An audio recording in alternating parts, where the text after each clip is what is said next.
Now let's move on to our first session on the theme of Facing the Future of AI, a special discussion with Tokyo AI Strategy Council members. Let's welcome our panelists onto the stage.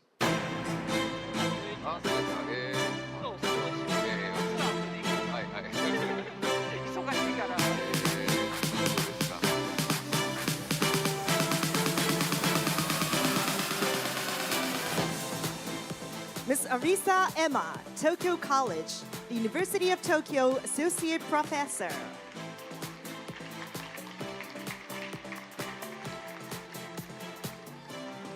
Mr. Atsushi Okada, Mori Hamada and Matsuo partner.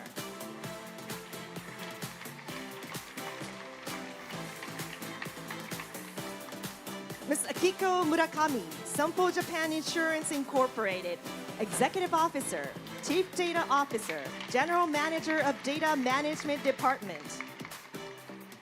And this session is moderated by Mr. Yutaka Matsuo, Department of Technology Management and Strategy, Graduate School of Engineering, Artificial Engineering Research Center, the University of Tokyo Professor. Thanks for joining. So now the stage is yours.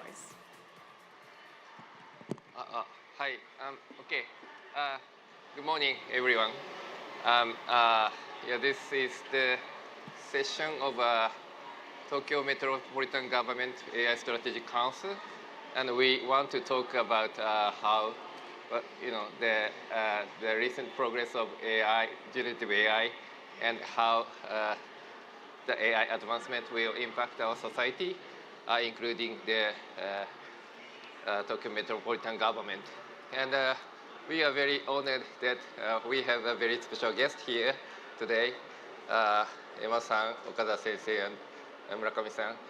Those are the very key figures in Japan, and I'm very excited that we would have the very intensive discussion about this topic. Okay, let me briefly introduce myself and the AI Strategic Council of Tokyo Metropolitan Government. I myself is doing research on AI for many decades, including deep learning, generative AI, and many applications using AI. And our laboratory is providing a large-scale education to the entire citizen across Japan, and also we are expanding our AI ecosystem to the world. Actually, this 2 weeks I had traveled to Jakarta, Dubai, and Venice, and I just returned from there this morning. So I'm a little bit tired, but yeah. And AI Strategy Council of the Tokyo Metropolitan Government is started in the end of last year, and so far we had 2 meetings. We talked a lot about how the AI progress will impact our government and how we can make use of it. And there are so many fruitful discussions. And today we want to make this conversation public, and we want to invite many people to join our discussion.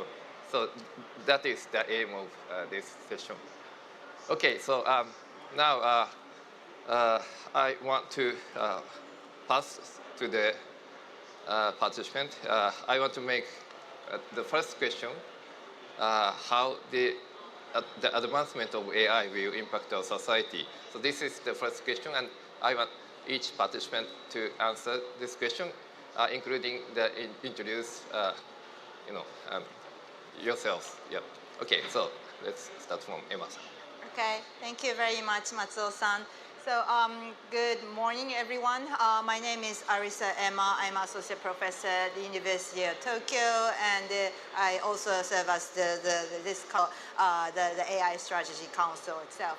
So my specialty is the social science, and I especially do some kind of field work. So I think what the Japanese society right now is facing is like the shortage of the human resources, and also we're also have lots of societal issues, including you know.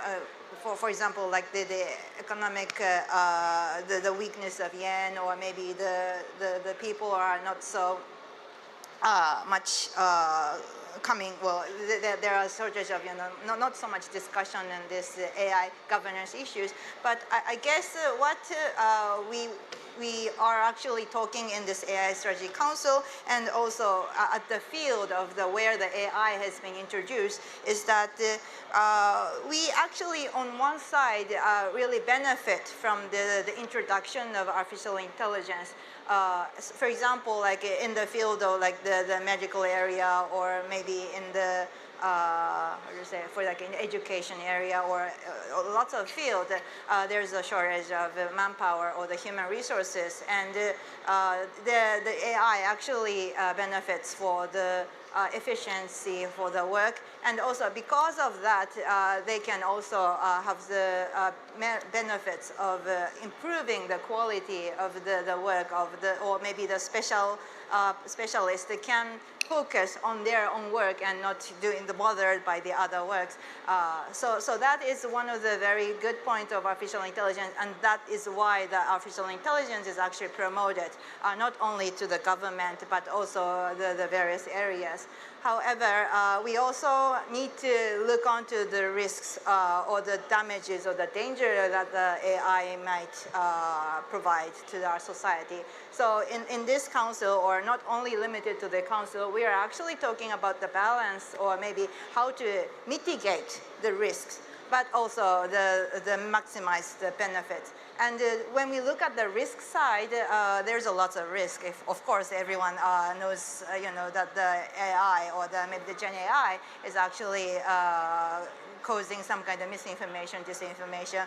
The data bias is actually might cause some kind of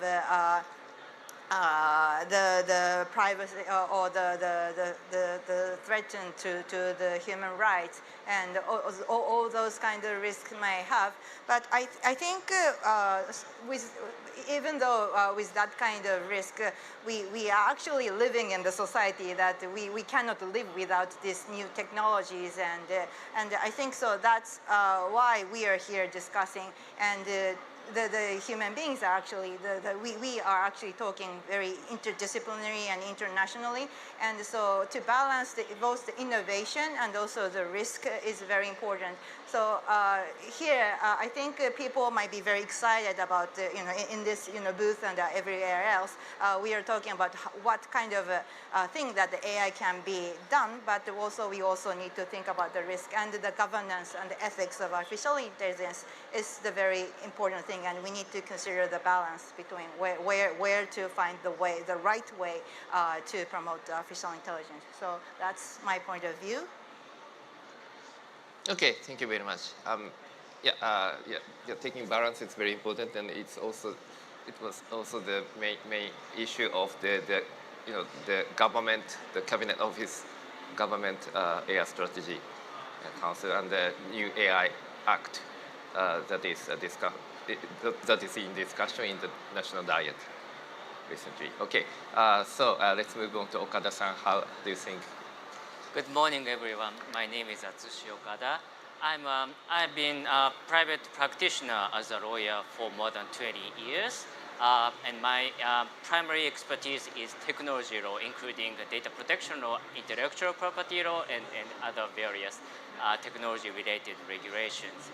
And not only acting as a private practitioner, I'm also being engaged in the rule-making discussions within both the national government and local government. So, for example, I'm serving as a member of AI Strategy Council together with Matsuo Sensei and Emma Sensei at both at the national level AI Strategy Council, and also I'm serving as a member of Tokyo AI Strategy Council with all other panelists.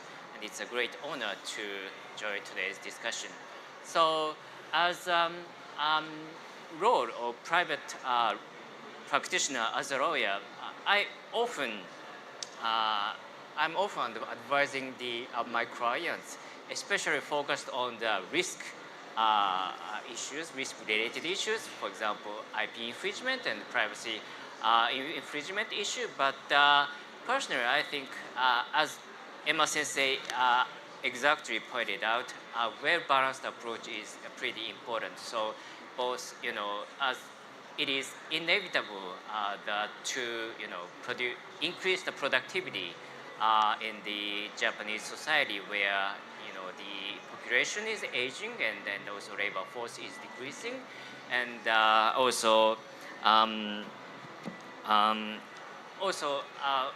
I understand there are mixed feelings, both expectations and concerns, fears about AI. So although there are expectations, there are fears as well. So for example, taking away human work and also IP infringement, privacy infringement. But I think well-balanced approach is very important. It is inevitable that the role between humans and machines, including AI, is changing due to the technology advancement, and also recently the IP risks, privacy risk has been decreasing due to the various guardrail advancement.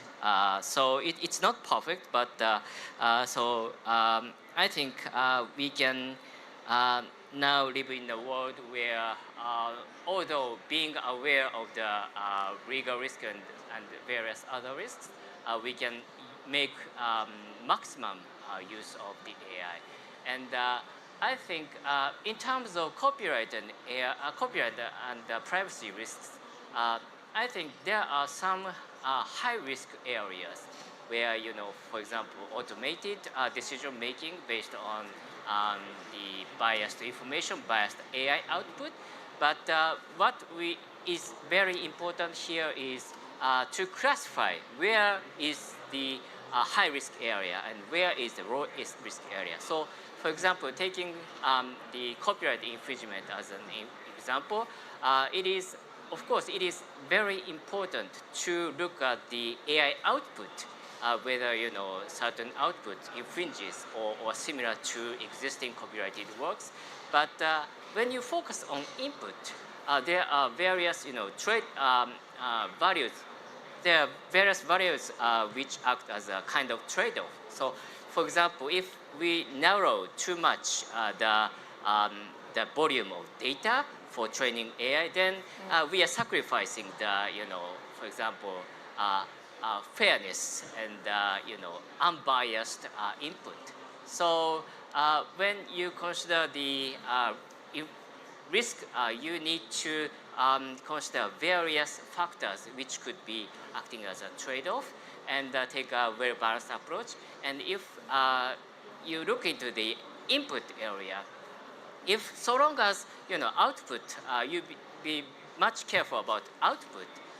Sometimes using copyrighted work for training AI is allowable. So again, you need to consider where is the high-risk area, input, output, and industry area, so high-risk industry or not. So those kind of classifying risk is very important. So that's my initial comment. Yeah, okay, thank you very much for sharing the thoughts on AI risks, including the legal risk, privacy, copyright, and those that are high risk and low risk, and so such a degree is important. Okay, what is your opinion, Murakami-san? Hi, thank you so much. Thank you for having me today. My name is Akiko Murakami. I'm a Chief Data Officer of the Sompo Japan Insurance. So the Sompo Japan Insurance is an P&C insurance company in Japan. And I'm also had a double hat. I'm leading the AI Safety Institute in Japan. And the AI Safety Institute is a government organization to keeping the AI as a safety. So it's not a policy maker, but we collaborate with the ministry and the private sector and public sector to keep the AI safety throughout the activities. So I think before the jump in the talking my points, I would like to talking about my career. My career started as a researcher on the AI. So I was researching on the natural language processing, so how to communicate with the machines and the human beings. And also I moved to my career from the research area to the development area. So I'm working for the IBM for many years, and I developed the AI system named Watson. So 5 years ago, I switched my career from the IT side to the insurance side, and I'm leading the insurance company's data strategy. And so the data, the Okada-san talking about the data is important for the AI, and also I'm thinking about my two hearts is a very have a common things, because of the insurance is always thinking about the safety. And the AI Safety Institute, of course, we are thinking about the safety from the technical perspective and the AI perspective. So the safety is that it's very different from the safety and the feel safety. So if feel this is a safety, you can get the peace of the mind. So if the insurance has insurance secure the safety to your life, while they're driving a car or they're living in a house, it is very feel the peace of the mind. So that's why you can do the driving and in the road and living the life actively. So that's why the safety is the motivate of the innovation. So that's why I'm thinking about that these two are the activities are the very common things. So I'm talking about why what's the kind of the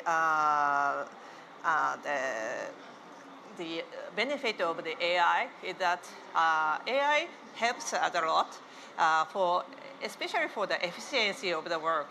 So in the insurance company, we have tons of the work for the supported by AI, like the underwriting the insurance product, and also the payment process is also needed the technology, because of we have so many processes for the payment process in the insurance to checking the status of the accident, the level of the accident, and define the payment, the amount. So that's why we take a long time to for the after the accept issued to payment the process. However, utilize the AI technology, the period of the payment is shortened. So that's why if you want to recover from the accident, you recover from the disaster, we paid speedy. You can get the usual life very smoothly. So that's the AI is supported in the very rotation work. And also we can expect the AI to not only for the supporting our routine work, and also the innovative work. For instance, the underwriting process, we have utilized so many information, like the property information and the situation information, and the other kind of the information, like with the so many documents. So if there is no technology, there is no AI, the human being have to read all of the documents and understanding the document and comparing the situation between the other contracts. However, if they utilize the AI, we can do more things and utilize more information. So that's why such kind of the innovative things are we can offer the more good insurance product to that. so that I do believe that the AI support us more efficiency and more productive work, and also the innovative the life cycle. Yeah, thank you very much. Yeah, thank you very much for sharing the very positive side of utilizing AI. Yeah, I think as Murakami-san said, I think I think the most of the white collar workers' job can be automated somehow in the near future. And I want to ask Murakami-san more about your opinion on how much the automation is completed in your insurance industry. So how large the portion of the work can be automated using AI? So what is your opinion? Thank you. So when I joined the Sonpoi Insurance 2021, the company had just started to utilize the AI in the payment process. So after the 3 years later, we reduced the 30% of the work for the payment process with AI. But I do believe that we can do more, since that the reducing the 30% is that applying the AI is the process of one of the process of the payment. However, that we have to think about Sorry, how to change. 30% of the work is already automated. Yes. Okay. Yeah. Yeah, that's amazing. Yeah. And you want to go more? Yes, so since that we replaced some of the process of the payment is with AI. However, we are going to change the whole of the process with the AI. So since that we have to change my mind, since that the business process is the design with human beings doing. So that's why we have to change the business process with the AI era. So that's I do believe that we can do more. Yeah, thank you very much. I heard that many advanced companies already completed the 50% or more work is automated using AI agent or large language models. So maybe in the very advanced organizations that kind of automation could be possible. Yeah. I think yeah. And insurance is the very key example of that kind of industry. And how do you think about the AI usage, utilization, the benefit from AI on legal area or research or global discussion or your expertise? Okada sensei or Emma-san, could you share?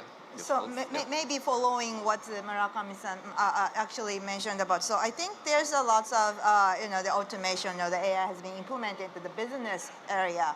And when we are talking about this kind of government or maybe traditional public sector, we sometimes need to think about the issue is before AI. So we are actually facing, there's no data, or we are only we have only the paper, and we need to start with the digitalization or something. So I think that's the point that we need to think about first. And also more another important point of what the Japanese society is actually facing is that we need to think about what kind of task we wanted to ask the technology to be replaced by the human being. So I saw lots of cases that sometimes the introduction of AI is prioritized, or that become the aim, and actually not looking at the field or the people who are actually using who are actually working. So I think and sometimes we, as Okada-san said, the data is very important, but to build the data set, taking too much data become burden to the actual people who are working. So I think we all need to think about, we all need this kind of new technology to support our work. But as long as it is supporting our work, it will be good. But sometimes the aim becomes, reverted, and sometimes we are used by the technology. Well, because of implementing the technology, that becomes too much burden. So that kind of thing we need to avoid.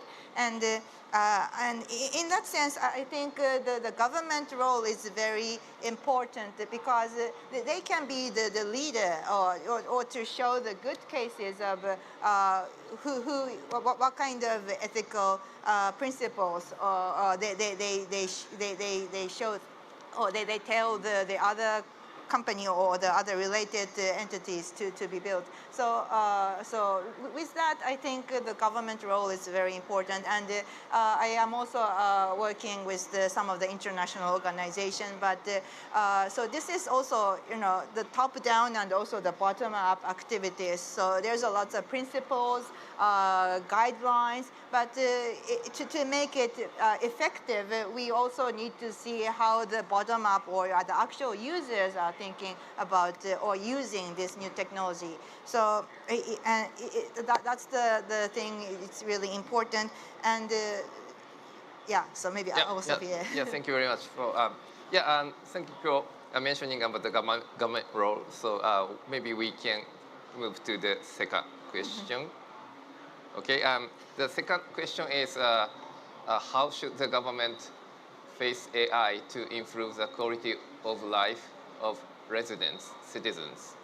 So what can the government do for the citizens?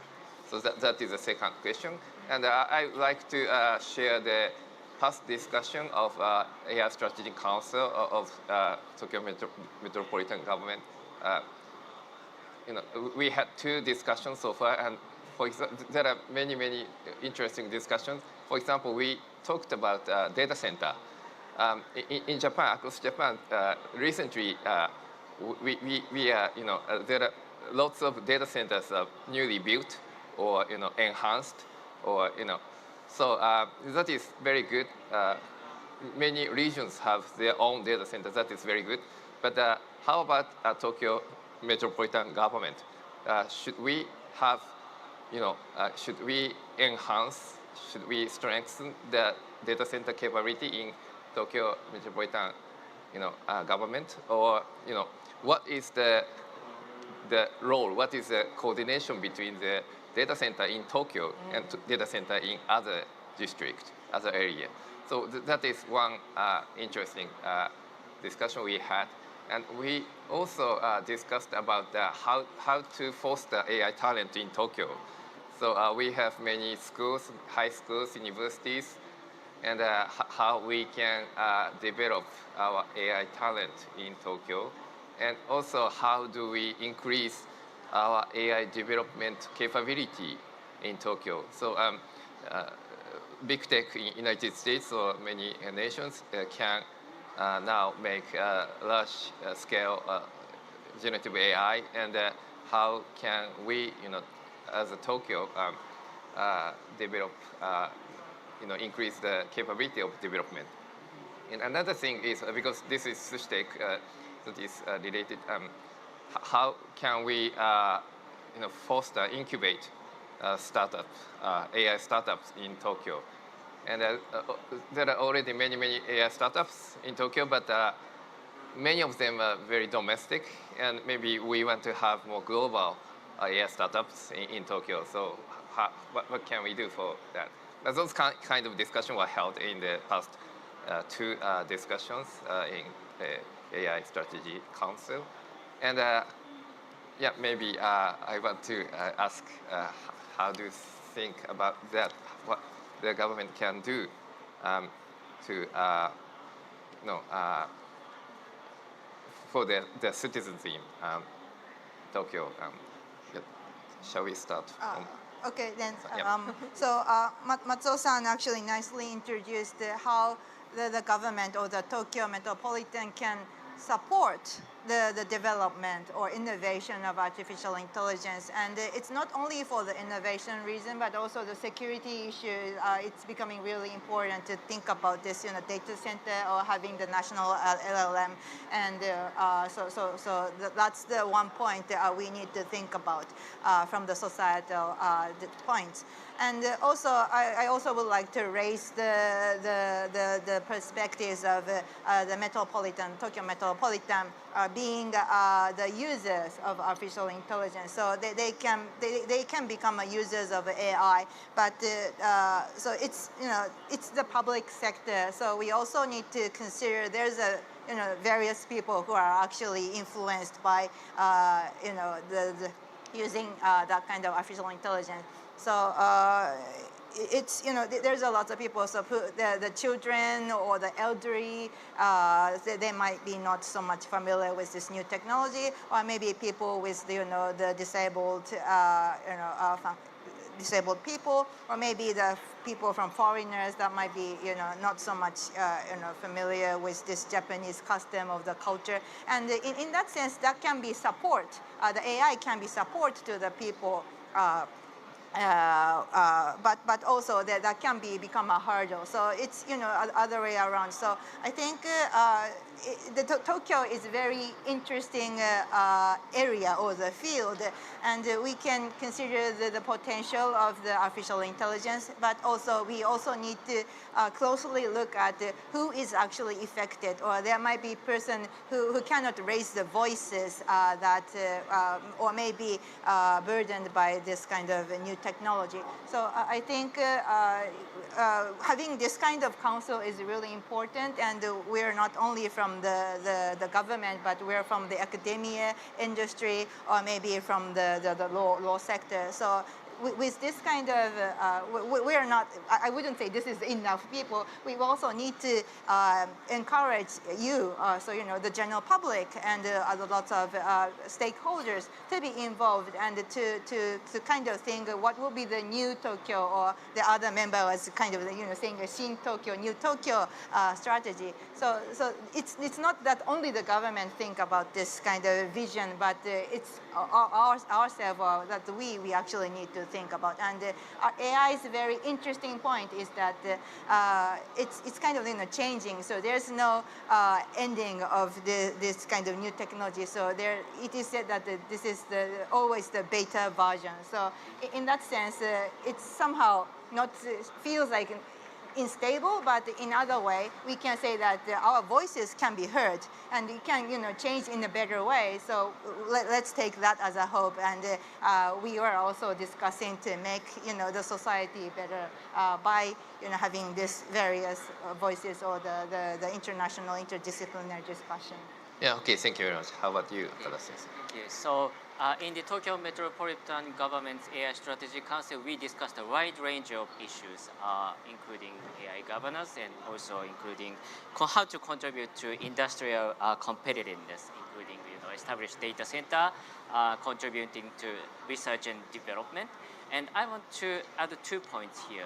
The first is in a divided world now, we are facing Japan with its geopolitical stability, and then also with stable legal system is offers a very good opportunity to attract foreign AI talent and tech companies. So it is also important to take supportive measures necessary to attract foreign AI personnel and also tech companies to Tokyo, both in terms of education and also in terms of attracting investment by companies. And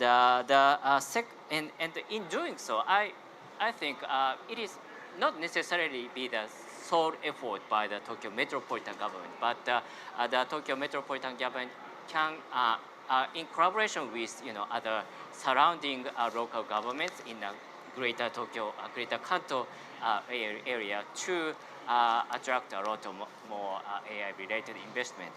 The second issue is Tokyo, Japan, and both Tokyo has so many social issues, fortunately or unfortunately. So there are so many issues we need support from AI to solve social issues like disaster prevention, medical care, crime prevention, transportation, energy issues, tourism issues, environmental issues, so various issues. So there are so many great chance, potential concrete use cases with impact for using AI and to gain empathy from broader citizens. So it could lead up to service improvements that citizens can actually feel the benefit from. So that's another important issue which could attract more and more both domestic and foreign investments. Okay, thank you very much. Murakami-san, please. Yeah, so I think most of the things were covered by Okada-san and Emma-sensei. But I would like to mention about another aspect of the Tokyo Metropolitan Government doing. So since that the government needs more efficiency because of our Japanese population is decreasing so rapidly. So that's why we do a same work with the small number of the employees, not only for the government but also the companies as well. So that's why we have to utilize the AI technology more to more efficiency of our work. So, but most of the government is not so much having the power like the budget and human resources. So that's why the Tokyo Metropolitan Government leading the local government to utilize the AI and showing the use case of the government, local government, how to utilize the AI for the local government work. And also, Tokyo Metropolitan Government may offer some of the platform of the AI technologies for the local government. For instance, the Tokyo Metropolitan Government already started to share the platform for the how do I say, coup?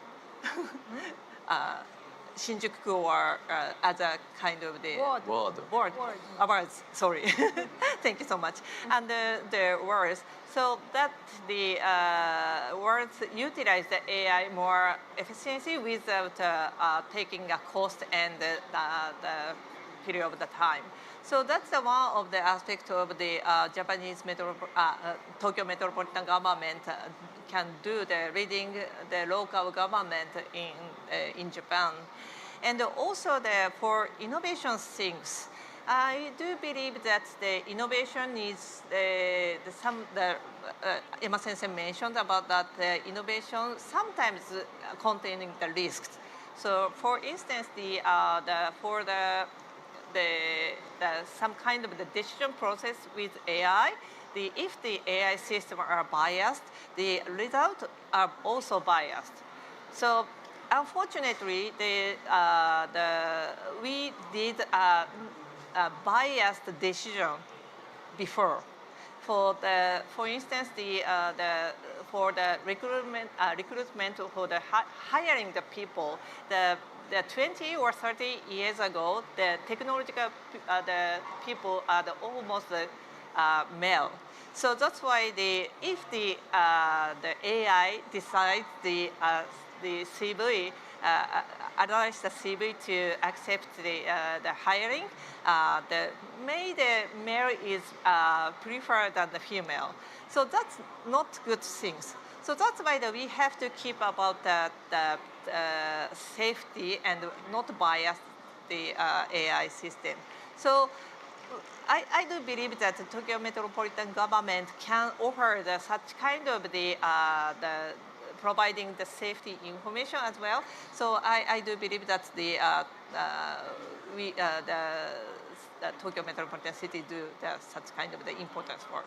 Yeah. Okay. Thank you very much. Because we have only 7 minutes left, I want to make some concluding remark, and then we want to pass on you. So maybe let's make some short statement after that. I want to emphasize here that Tokyo Metropolitan Government is the very advanced user of AI. So so far, the Tokyo Metropolitan Government used AI for many, many purposes in many departments.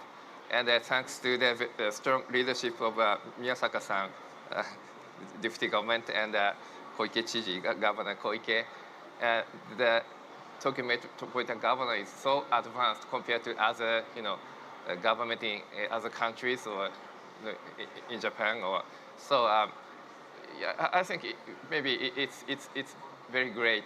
We should appreciate that, and maybe we can refer to the architecture the Tokyo Metropolitan Government is proposing, because by utilizing many AIs for a couple of years, the knowledge or know-how is accumulated in the Tokyo Metropolitan Government, and they offer a very good architecture to use AI in the government or in the organization. So maybe you can refer to the website, and there is a very good summary of what should be done in the government. And also they have the very good use cases, the best practice for the government. So please refer to that. And another important thing is Tokyo Metropolitan Government is a big AI user. So in other words, the many startups can sell the product to Tokyo Metropolitan Government. And actually, the several percent of the IT budget is supposed to use for AI.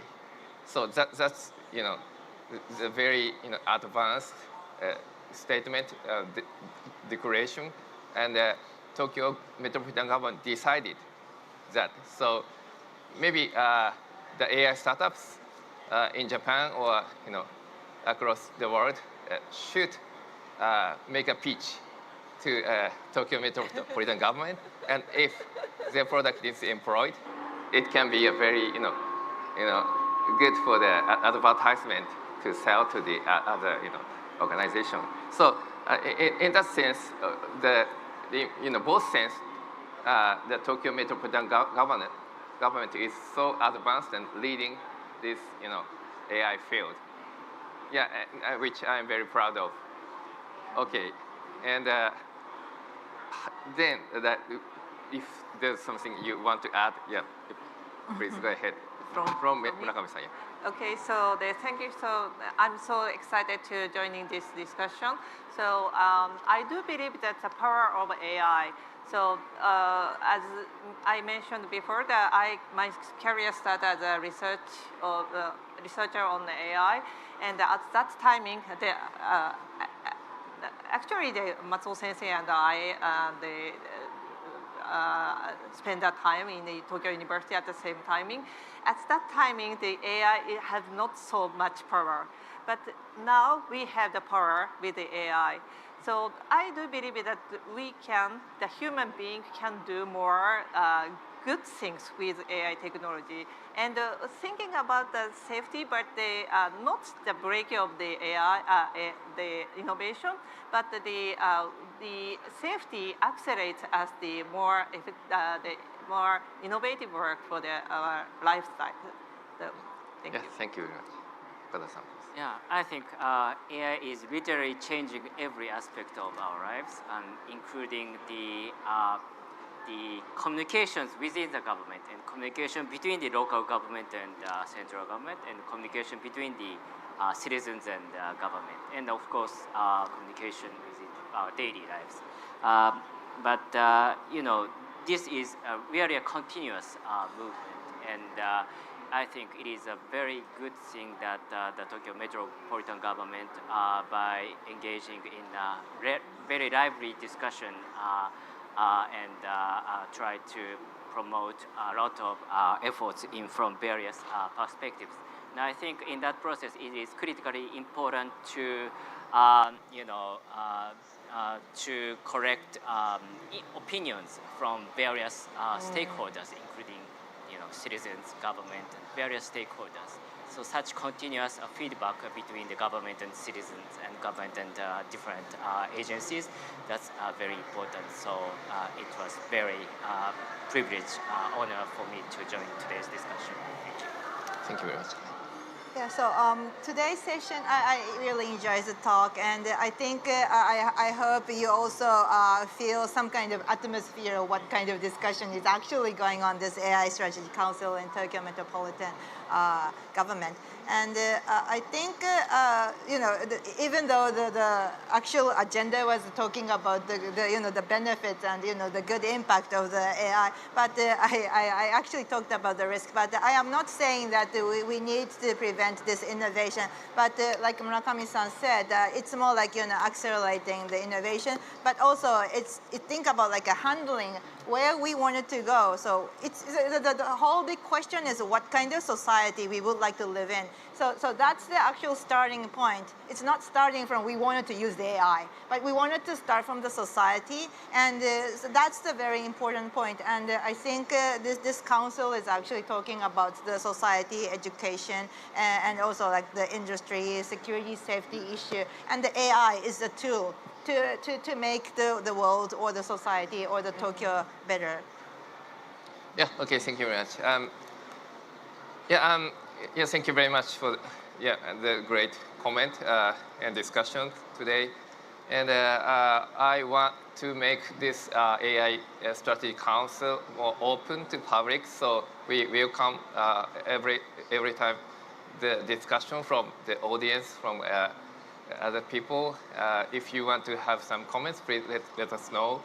And maybe in the other day, Prime Minister Ishiba said that he wants to make Japan the most AI-friendly nation, and that is a very good direction. And I think that Tokyo should be the the most AI-friendly city in the world. So maybe everyone together here, let's make the Tokyo the greatest AI city in the near future. Yeah, thank you very much. And let's thank the panelists. Thank you very much for the great conversation.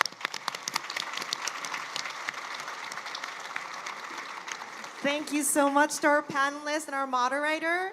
それでは皆様にはご講談いただきます。どうぞご起立ください。